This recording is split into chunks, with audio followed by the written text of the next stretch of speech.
Hi everyone.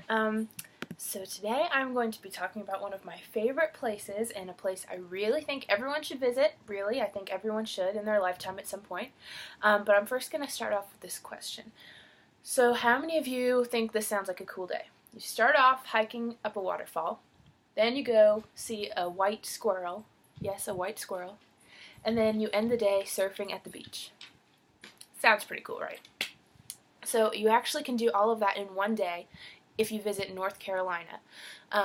It's honestly one of the most beautiful places I've ever been to. I come up here every year. I'm actually in North Carolina right now, so I figured it would be fitting to write a speech on why you need to go. It needs to be on your bucket list, and it's really just a beautiful place. So I'm just going to dive right in and tell you some of my personal favorite parts about it. So the rich history is obviously a huge part of North Carolina. There's actually a gold mine here. It's the first gold mine ever discovered in the U.S., and it was actually the gold mine capital until California took over in the 1800s. The Biltmore Estate as well, that's my favorite place that has historical value in North Carolina. It's this huge mansion. It's actually like 180,000 square feet roughly, a little less than that, like 178,000 something. But basically, it was owned by the Vanderbilt family. It still is, and it's actually the largest privately owned home in the United States.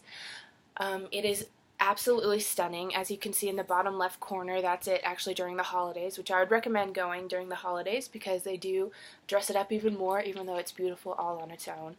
In the top right hand corner, that picture was taken around the 1800s, so it has really a lot of rich historical context in that house. There were a lot of fine parties and all the fancy events that people used to do back in the day. A lot of them were held at this beautiful, huge, massive home.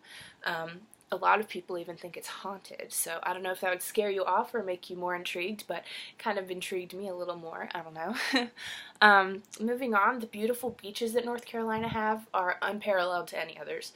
I don't know if you're familiar with the author Nicholas Sparks, but a lot of his books take place in the North Carolina, and a lot of them take place on North Carolina beaches. The Last Song, for a lot of you girls out there might be familiar with this book and movie. It was actually filmed in North Carolina as it was taking place in North Carolina in the book. But of course, don't take my word for it. Just come to North Carolina and visit the beach. Maybe you'll fall in love or something, like a Nicholas Sparks book. Who knows, But another popular thing for tourists to do here at the beaches in North Carolina, surfing, fishing, and even shipwreck diving. So how cool does that sound? Do you want to go yet? Because I want to go, and I'm already here, so... Moving on, there's an abundance of outdoor activities. Besides the beaches, there's rock climbing, bouldering, hiking, whitewater rafting, kayaking, paddleboarding, lake days, you name it, you can do it here.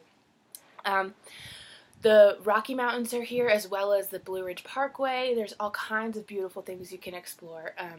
Personally, I do not enjoy rock climbing up a huge rock.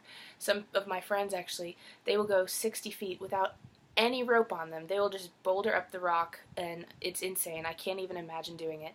I put a picture of a man on the bottom right doing that. I honestly can't even imagine. So if that's not your thing, which it is not mine, you can do all kinds of other things. There's hiking up to waterfalls.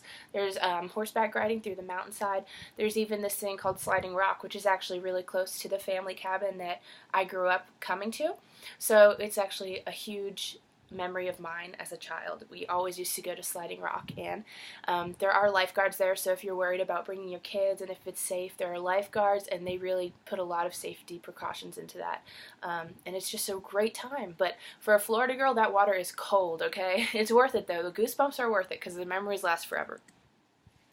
Moving on, there's music. Amazing music here in North Carolina.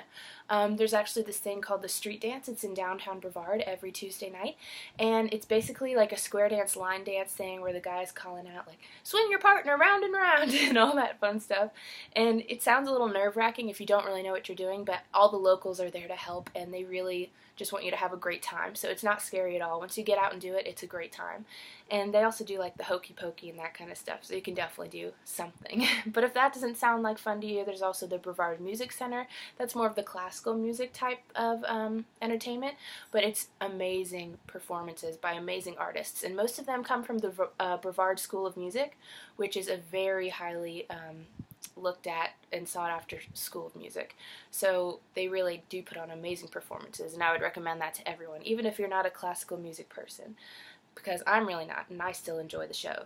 But like I said, you can see all kinds of different acts and shows and performances.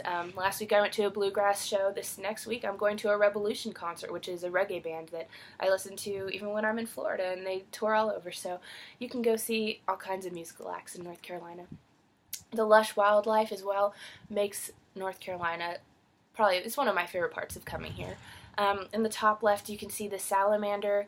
That's actually a really common occurrence here. It's actually raining right now, so after this I might go out and try and look for one. That's when you can find them the easiest, after the rain. Their bright color makes them easy to spot, but they're not poisonous and they're very slow, so you can pick them up and they're just the cutest little things. The bottom left, that's a white squirrel. That is actually a very common occurrence here. The locals don't think anything of it, but most people like me, when you come from Florida or somewhere else, you're like, a white squirrel, oh my gosh, like how cool is that? So they're all over the place. They're actually so famous here that they have a whole music festival named after them, and it's called the White Squirrel Music Festival. My parents actually go to that every year, so it's a great time. And then also my favorite animal, the black bear, is here, and it's really like just a horribly misunderstood animal, and that would be a whole nother speech in itself. But if you're really interested in learning more about black bears, Bill Lee, he puts on an amazing presentation. I actually went to it last night.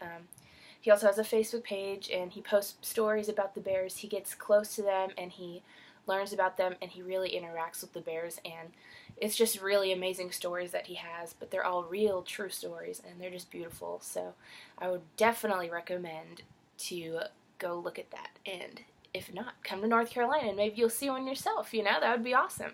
Same with seeing a white squirrel and a salamander. That's all amazing things you want to check off your bucket list and be able to say you've seen.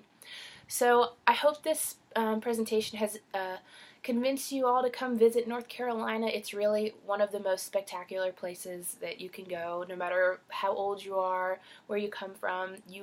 I promise you will have a great time when you come to North Carolina. So thank you so much for listening to my speech, and have a great rest of your day.